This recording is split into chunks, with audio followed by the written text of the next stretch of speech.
میرے بھائیوں، وہ بدبخت جو جہنم کا بیٹھا ہوا معاذ اللہ، اس نے رسول اللہ کے بارے میں اتنی بڑی ہرزہ سرائی کی اور جھوٹ بولا ہے۔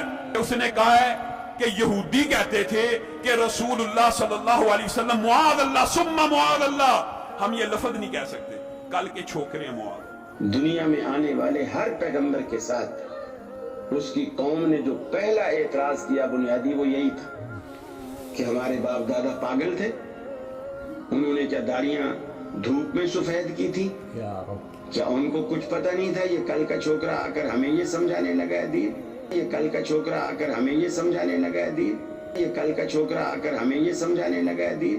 یہ ضد تو علماء یہود میں آئی ہے تو انہوں نے نبی کے سامنے ہوتے ہوئے ان کو ماننے سے انکار کر دیا۔ اللہ تعالیٰ بتا ہے ان الدین عند اللہ الاسلام، اللہ کے حضور تو صرف دین اسلام ہی ہے۔ وَمَا اخْتَلَفَ الَّذِينَ أُوتُوا الْكِتَابَ إِلَّا مِن بَعْدِ مَا جَاءَهُمُ الْعِلْمُ بَغْيًا بَيْنَهُمْ، اہل کتاب کے علماء نے یہ واضح علم آ جانے کے بعد جو نبی کا انکار کیا، بغیم بینہم، ضد کی، کہ ہم اس کے نیچے کیوں لگے، یہ ہمارے نیچے کیوں نہ لگے۔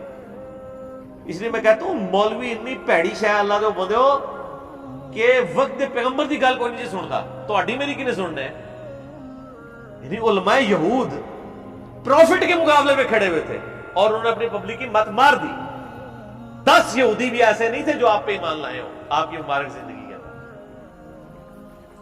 کیوں؟ بغیم بینا، مولوی ان کے بڑے بڑے جو پادری بیٹھے ہوئے تھے وہ کہتے تھے یہ کل کے چھوکرا آ کے میں بتائے گا۔ یعنی نبی علیہ السلام تو ان کے بچوں کی مانے دی تھے نا، عمر کے اعتبار سے دیکھا جائے، جہاں 70-80 سال کے بابے بیٹھے ہوں وہاں ایک 40 سال کا بندہ اگر دعوت حق لانچ کرے، یا 50 سال آپ علیہ السلام جب بھی نہیں مدینہ شریف میں گئے ہیں ہجرت کے بعد 52 ایئرس کے قریب ایج تھی، تو کس نے بات سننی ہے جناب؟ آج بھی لوگ بات سن رہے تو آپ یعنی یہ جو علماء کا فتنہ کتنا بڑا فتنہ ہے کہ اگر علماء ہردرمی پہ اتر آئے تو وقت کے پیغمبر کی بات بھی کوئی نہیں سنتا۔ حضرت عیسیٰ علیہ السلام کے مقابلے پہ کون کھڑا ہوا تھا؟ علماء یہود۔ چلے یہاں تو یہ تھا کہ نبی علیہ السلام بنو اسماعیل میں سے تھے اور یہودی جو بنی اسرائیل میں سے۔ حضرت عیسیٰ علیہ السلام تو آئے بھی خود یہودی نسل تھے، بنی اسرائیل تھے، ان کی بات بھی نہیں سنی، صرف اس لیے کہ انہوں نے غلطیاں ہائی لائٹ کی۔ آج بھی آپ مولویوں کی غلطیاں ہائی لائٹ کریں، ان کی دم پہ آپ پاؤں رکھ کے دیکھیں، نہیں بات مانی، اور خود انہوں نے ہر طرف ادھم مچایا ہوگا، ہر ایک کی غلطی ہائی لائٹ کریں گے، اسی اور رسول اور مبادی کے اوپر جب آپ ان کی غلطی ہائی لائٹ کریں وہ بات ماننے کے لیے تیار ہی نہیں ہوگا۔ کیونکہ عیسائی سمجھتے تھے کہ جسے ہم خدا سمجھتے ہیں اس کے قاتل یہ ہیں، انہوں نے سولی چڑھایا۔ یہودی سمجھتے تھے کہ کافر جو تھا، مرتد جو تھا، جادوگر تھا، ولد الحرام تھا، ولد الزنا تھا، اسے یہ خدا کا بیٹا بنائے بیٹھے۔ علی بھی اگلا سوال ہے، آپ کے استاد ڈاکٹر اسرار احمد صاحب نے سورۃ المائدہ کی آیت نمبر 14 کے کانٹیکس میں اپنی تفسیر بیان القرآن میں یہودیوں کے ریفرنس سے حضرت عیسیٰ علیہ السلام کے لیے کافر، مرتد، ولد الزنا اور ولد الحرام جیسے گستاخانہ الفاظ یوز کیے ہیں۔ اسی طرح آپ نے بھی اپنی ایک ویڈیو میں نبی صلی اللہ علیہ وآلہ وسلم کے لیے یہودیوں کے ریفرنس سے لفظ چھوکرا یوز کیا ہے۔ کیا گستاخانہ الفاظ دہرائے بغیر قرآن و سنت کی شرح بیان نہیں ہو سکتی؟ والعیاذ باللہ تعالی۔ دیکھیں یہ آپ مشورہ تو ضرور دے سکتے ہیں، لیکن بعض اوقات آڈینس تک بات پہنچانے کے لیے نقل کفر نباشت یہ کرنا پڑتا ہے۔ اس میں مقصد نعوذ باللہ توہین نہیں ہوتا، بلکہ اس کو تو ٹاپک کو ڈسکس بھی نہیں کرنا چاہیے کہ وہ جو بندہ قرآن کی تفسیر بیان کر رہا ہے تو وہ معاذ اللہ کسی کی توہین کے لیے بیان کر رہا ہے۔ ناٹ ایٹ آل، ایسا نہیں۔ ڈاکٹر اسرار صاحب چونکہ آپ کو پتا ہے ایکسٹروورٹ تھے، یہ انہوں نے کئی ایک جگہ پہ نا استعمال کیا ہے، یہ مجھے پتا ہے۔ انہوں نے کبھی وہ آؤٹ آف ویڈ لاک لفظ یوز کیا کہ یہودی کہتے تھے حضرت عیسیٰ علیہ السلام آؤٹ آف ویڈ لاک پیدا ہوئے ہیں، بلکہ ایک دفعہ تو انہوں نے ولد الحرام یہ الفاظ بھی استعمال کیے۔ جب وہ یہودیوں کی طرف اسے منسوب کر رہے ہیں نا تو یہودی تو کہتے تھے، اس پہ ڈاکٹر اسرار صاحب پہ غصہ کھانے کی ضرورت نہیں ہے۔ قرآن میں بھی ہے نا کہ مریم سلام اللہ علیہا کے اوپر بہتان عظیم لگایا، ٹھیک ہے، یہودیوں نے۔ تو چونکہ یہ ایک چیز ہے، قرآن کی تفسیر کے دوران جب اس طریقے سے چیزیں آتی ہیں تو ان کو اس طریقے سے بیان کرنا پڑتا ہے، ادروائز قرآن میں واقعی پھر کئی ایک آیات ایسی آئیں گی جو آپ آیات کا ترجمہ بھی بیان نہیں کر سکتے۔ اگر ان کی ڈاکٹرن مان لی جائے. مثلا قرآن حکیم میں سورہ بنی اسرائیل میں آیا کہ اے نبی قریب تھا کہ یہ آپ کو راہ حق سے ہٹا دیتے اور آپ بھی ان کی طرف کچھ نہ کچھ جھک ہی جاتے اگر ہم آپ کا دل نہ تھام لیتے. اور اگر ایسا ہو جاتا کہ آپ ان کی طرف جھک جاتے تو ہم آپ کو دنیا کی زندگی میں بھی دگنا عذاب دیتے اور آخرت میں بھی دگنا عذاب دیتے اور آپ کو اللہ کے عذاب سے بچانے والا کوئی نہ ہو. یہ تو قرآن کی آیت ہے بنی اسرائیل کے.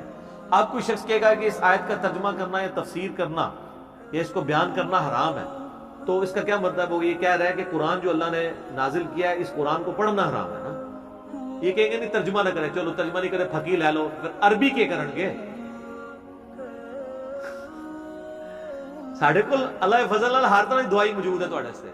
عربی جو قرآن سن کے روتا ہے جب ان آیات کے اوپر پہنچے گا تو وہ امام کعبہ جو ہے انگریزی میں تلاوت کرے گا ان آیات کی, کیونکہ عربیوں کو انگریزی نہیں آتی ہوتی زیادہ تر, یا پشتوں میں کرے گا. یہ نان سینس. یہ آج کے دور کے پرابلم ہے. شکر ہے جی عربی کے اندر گاف نہیں ہے, گستاخی کا گاف ہے ہی نہیں عربی. یہ انڈیا پاکستان کے مسئلے ہیں, کسی بھی چیز کو نہ گھسیٹ کے گستاخی کی کیٹیگری میں فال کرنا. قرآن میں کئی آیات, یہ آیت میں نے پڑھی سورہ الانعام میں آتا ہے کہ کافر آپ سے معجزہ مانگتے ہیں تو اے نبی ہو سکے تو تم زمین میں کوئی سرنگ تلاش کر لو یا آسمان میں سیڑھی لگا لو اور ان کو لا کے معجزہ دکھا دو, ہم تو معجزہ نہیں دکھائیں گے. اور اس کے آگے الفاظ استعمال ہوئے ہیں کہ اے نبی صلی اللہ علیہ وآلہ وسلم, ڈاکٹر سرار نے وہاں آ کے ترجمہ کیا آپ جذباتی نہ ہو, حالانکہ وہاں پہ الفاظ ہیں جاہلین. بھائی اللہ اپنے بندے کو کہہ سکتا ہے نا, اور پھر جب اللہ کے ریفرنس سے کوئی بیان کرے. خیر کئی لوگوں نے اس کا ترجمہ چینج کر دیا اے سننے والے. تو یار وہ کلیئر کٹ ہے, نبی علیہ السلام سے گفتگو ہو رہی ہے. یہ بھی ایک نیا طریقہ واردات ہے, یہ کنز الایمان کے اندر ہوا ہے.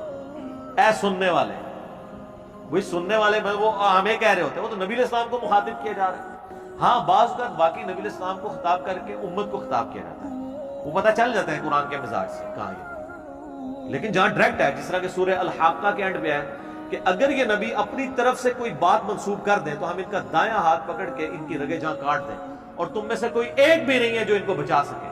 اب یہ سننے والے کو تو نہیں کہا جائے گا, سننے والے پہ قرآن نازل ہوا ہے, یا سننے والے نے اپنی طرف سے کوئی قرآن اس پہ وہی ہوا ہے نعوذ باللہ, اس میں تبدیلی کر کے بیان کرنا ہے. تو قرآن حکیم میں جو اس طرح کی آیات ہیں ان کو بیان کرنے کو گستاخی نہیں سمجھنا چاہیے, اور اس کی تفسیر میں بعض اوقات وہ الفاظ استعمال کرنے پڑتے ہیں اس لیے کہ وہ کافر وہ الفاظ استعمال کر رہے ہوتے تھے. اس کو گستاخی کہنا, سر یہ تو وہ لوگ ہیں, یہ تو کہتے ہیں کہ اگر آپ کہیں گے نا نبی علیہ السلام مر چکے ہیں یا ایون فوت کا لفظ بھی وہ کہتے ہیں نہیں, آپ کہیں وصال فرما گئے, پردہ فرما گئے. ہم کہتے ہیں قرآن میں لکھا ہے انکا میتون و انہم میتون, سورہ الزمر آیت نمبر 30. اے نبی تمہیں بھی مرنا ہے, تمہارے مخالفین کو بھی مرنا ہے. وہ کہتے ہیں وہ تو اللہ کہہ رہا ہے, آپ نہیں کہہ سکتے. ہم کہتے ہیں قرآن میں لکھا ہے وما محمد الا رسول قد خلت من قبلہ رسل افئن مات او قتل. نبی صلی اللہ علیہ وآلہ وسلم تو نہیں مگر ایک رسول, ان سے پہلے بھی رسول گزرے ہیں, اگر یہ مر جائیں یا قتل ہو جائیں. وہ کہتے ہیں نہیں, اس کا ترجمہ آپ کریں اگر یہ پردہ فرما دیں یا شہید ہو جائیں. ہم کہتے ہیں یہ شہید اور وصال دونوں عربی کے الفاظ ہیں, اللہ نے تو نہیں استعمال کیے. وہ کہتے ہیں کہ اللہ تو استعمال کر سکتا ہے, آپ نہیں کر سکتے. ہم کٹ دا سٹوری شارٹ, ہم کیوں نہیں کر سکتے؟ وہ کہتے ہیں اللہ اور بندہ ہے, رسول اللہ سے اوپر کوئی نہیں ہے. تو ہم پوچھتے ہیں کیا کوئی صحابی رسول اللہ سے اوپر ہے, کوئی اہل بیت, کوئی امت؟ ہی کہتے ہیں نہیں. تو ہم کہتے ہیں حضرت ابوبکر کا پہلا خطبہ اٹھائیں صحیح بخاری, جس کے اوپر میرا پورا کلپ ریکارڈ ہوا ہے. 295C گستاخ علماء کا ہتھیار. میں نے علماء کو گستاخ کہا. وہ جو توہین رسالت پہ شیک ہے پاکستان کے آئین میں, یہ کلپ میرا دیکھیں. اس میں نے کہا کہ حضرت ابوبکر صدیق پہ بھی انہوں نے 295C لگوا دینی تھی. بخاری میں موجود ہے, حضور کی میت کے اوپر آ کے پہلے کفن ہٹا کے بوسہ دیا, باہر آ کے ممبر پہ خطبہ دیا حضرت ابوبکر نے, اور پہلا جملہ بولا الا, کان کھول کے سن لو, من کان یعبد محمدا فإن محمدا قد مات. اگر تم میں سے کوئی محمد کی عبادت کرتا ہے یا کرے گا تو جان لے کہ محمد مر چکے ہیں. تو ڈاکٹر تعلق قادری صاحب کہتے ہیں نہیں, قرآن میں ہے کہ جو اللہ کی راہ میں مارا جائے اسے مردہ مت کہو. وہ کہتے ہیں رسول اللہ کو آپ مردہ نہیں کہہ سکتے. سر رسول اللہ کو ہم مردہ نہیں کہہ رہے, ہم کہہ رہے ہیں رسول اللہ مر چکے ہیں. ہم تو کہہ رہے ہیں یا تو نبی ہے, آخرت کی زندگی میں زندہ ہے. حضرت ابوبکر نے یہ نہیں کہا کہ وہ مردہ ہیں, کہا کہ مر چکے ہیں, دنیا سے جا چکے ہیں, ہم آخرت کی زندگی میں موت آئی ہے. یہ دو باتوں کو مکس نہ کریں. تو من کان یعبد اللہ فإن اللہ حی لا یموت, جو اللہ کی عبادت کرتا تھا وہ جان لے اللہ زندہ ہے, اللہ کو ابھی موت نہیں آئے گی. یار حضرت ابوبکر نے ایک فرضی جملہ بولا ہے, نہ قرآن تھا نہ حدیث تھا. پہلے تو حضرت ابوبکر صدیق رضی اللہ تعالیٰ پہ معاذ اللہ یہ بات کرو نا کہ تم نے کس نے جرت کی ہے, وہ کر سکتا ہے اپنے ایمان سے یاد دو بیٹھے گا. پھر انہوں نے اپنی بات کی دلیل میں سورہ الزمر آیت نمبر 30 تلاوت کی اور سورہ آل عمران 144 جو میں نے تلاوت کی. تو حضرت ابوبکر تو اللہ نہیں ہے. انہوں نے بہار شریعت کے شروع میں عقائد متعلقہ نبوت میں لکھا اعلیٰ حضرت کے خلیفہ نے, اور یہ وہ پورشن ہے جو اعلیٰ حضرت نے خود لفظ بلفظ پہلے 3 حصے پڑھے ہوئے. وہ کہتے ہیں کہ جہاں قرآن پاک میں اللہ تعالیٰ نے اپنے نبیوں پر گرفت کی ہے, یہ عطا فرمایا, ان آیات کا درس دینا بھی حرام ہے, تلاوت کے علاوہ نہیں کر سکتے. اسی میں سے تو عبرت پکڑنی تھی کہ اللہ تعالیٰ کا تو کوئی پیغمبر بھی رشتہ دار نہیں ہے, تو تم لوگ کہاں سے رشتہ داریاں نکال رہے ہو. اللہ تعالیٰ تو اپنے معاملات کے اندر بالکل سٹریٹ فارورڈ ہے. اور سورہ الاعراف میں آیا کہ ہم نے قصہ آدم اور ابلیس تم سے اے بنی آدم اس لیے بیان کیا کہ جس طرح تمہارے ماں باپ کو ورگلایا تھا کہ شیطان تمہیں نہ ورگلا دے. اور اس سے آگے تو بڑے سخت الفاظ ہیں کہ تمہارے ماں باپ کے کپڑے اتروا دیے تھے. یہ ہوتے کہتے ہیں کہ اللہ یہ ہاتھ ہولا رکھ, کپڑے لو آ چڑھے رہے, یہ تھوڑا سکپ کر دے. لیکن اللہ تعالیٰ نے مقصد ہے سمجھانا. کافروں نے بھی اعتراض کیا تھا نا کہ یہ مکڑی کی مثال اور مکھی کی مثال کیوں. اللہ نے کہا اللہ نہیں شرم محسوس کرتا, اللہ کا مقصد بات سمجھانا ہے. ٹھیک ہے, اللہ کا مقصد قطعاً یہ نہیں ہے کہ اس نے جو ہے وہ نعوذ باللہ من ذالک اس وجہ سے لوگوں کو چھوڑ دینا ہے کہ وہ لوگ یہ کہیں گے کہ یہ الفاظ کیسے استعمال کیے. بھائی آخری لیول تک سمجھا. تو اس طرح ڈاکٹر اسرار صاحب رحمہ اللہ نے جو یہ الفاظ استعمال کیے ہیں یہ یہودیوں کے, یہودی کہتے تھے, یہ حقیقت بات ہے کہ وہ انہیں آؤٹ آف ویڈ لاک مانتے تھے. وہ مسیحا کے انتظار میں ہیں جو خود عیسیٰ ابن مریم تھے, وہ آ کے جا چکے, قرب قیامت میں آئیں گے. اب دجال آئے گا, اس کو وہ اسی لیے اسے مسیح دجال کہا جاتا ہے. وہ جھوٹے والا مسیح ہے اور یہ ہے عیسیٰ مسیح ہے, سچے والے کرائسٹ. وہ اینٹی کرائسٹ, جعلی کرائسٹ ہے. اس کو وہ مسیح اپنا مان لیں گے اور مسلمان عیسیٰ ابن مریم کو مانیں گے جب وہ قرب قیامت میں اتریں گے. تو ڈاکٹر اسرار صاحب کا قطعاً مقصد حضرت عیسیٰ کی توہین کرنا نہیں تھا. بیان القرآن میں کئی جگہ وہ بلکہ خود بول کے کہتے ہیں, ڈاکٹر اسرار صاحب جب قرآن میں سخت آیات آتی ہیں اس کو سخت لہجے میں بولتے ہیں اور کہتے ہیں میں نے کوشش کی ہے کہ اللہ نے جس طرح سمجھایا نا میں آپ کو کوشش کروں. سر وہ عربی جو جانتا ہے اسے پتا ہے وہ ویسے ہی اللہ نے نازل کی ہے. ٹھیک ہے, تو جب کافروں کی کوئی نقل اتار رہا ہے وہ اس لیے نہیں اتار رہا ہے کہ رسول اللہ کی توہین کرے, وہ اس لیے اتار رہا ہے کہ ان کافروں کے کفر کو واضح کرے. اس کو کوئی توہین نہیں شمار کر سکتا. سر انہوں نے تو کچھ چھوڑا نہیں, قرآن میں آتا ہے وہ کہتے تھے یہ جادوگر ہے, نعوذ باللہ. یہ اگلے لوگوں کی کہانیاں پڑھتا ہے, سورہ الفرقان, سورہ بنی اسرائیل, سورہ انبیاء پڑھ کے اس پہ جادو ہوا ہے. یہ مجنون ہے, نعوذ باللہ. اس کو پریشان خواب آتے ہیں جو یہ بیان کرتا ہے. اس نے ایک اجمی غلام رکھا ہے جو اسے صبح شام پڑھاتا ہے اور یہ آ کے ہمارے سامنے یہ رکھتا ہے. سر شاعر ہے, نعوذ باللہ, دیوانہ ہے. اس طرح کی جو مثالیں نبی اسلام کے بارے میں کافروں نے یعنی باتیں بیان کی اور اس کو سمجھانے کے لیے کوٹ کرنا پڑتا ہے, اسے گستاخی نہ شمار کریں. آپ دیکھیں سورہ الانعام میں آتا ہے کہ یہ نبی کو اس طرح پہچانتے ہیں جس طرح اپنے بیٹوں کو, اور پریکٹیکلی انہوں نے بیٹے ہی بنایا ہوا تھا. وہ کہتے تھے ان کی کالی داڑھی ہے, ہم تو اتنے بڑے بڑے بابے بزرگ بیٹھے ہوئے ہیں قلعوں کے اندر, مدرسے کھول کے اندر, ہم اس کی بات کیوں مانیں.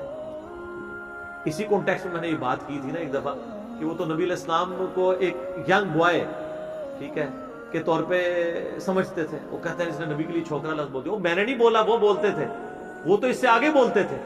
وہ تو نعوذ باللہ کہتے تھے یہ پیغمبر ہی نہیں ہے, اس نے اللہ پہ جھوٹ باندھا ہوا ہے, نعوذ باللہ. تو جب ہم یہ بات کرتے ہیں وہ یہ کہتے تھے تو ہم نہیں توہین کر رہے. اگر آپ کہتے ہیں یہ الفاظ بدلنے ہوں گے تو سر قرآن کو تو نہیں بدلا جا سکتا, احادیث کو نہیں بدلا جا سکتا, جو الزامات لگے ان کو تو اس طریقے سے تو نہیں بدلا جا سکتا. الزامات موجود ہیں, ہم رسول اللہ کے دفاع پہ کھڑے ہیں. ٹھیک ہے, تو آگے پیچھے سے ان باتوں کو نہ لیں ورنہ پورا قرآن حدیث ہی آپ کو بدلنا پڑے گا. وہ مذاق کے لیے کہتے ہیں نا, ایک بندے نے قرآن کھولا تو اس نے دیکھا قرآن میں شیطان کا نام اتنی دفعہ ہے, اس نے کہا اتنی پاکیزہ کتاب میں, تو اس نے اپنے دوست کو کہا کہ میں نے آج جناب قرآن میں شیطان کا نام کاٹ دیا تو انہیں کیا کیتا ہے؟ انہیں کہا کسی جگہ تیرا نام لکھ دیتا ہے, کسی جگہ اپنا نام لکھ دیتا ہے تاکہ کم از کم کتاب تے پاک ہو جائے.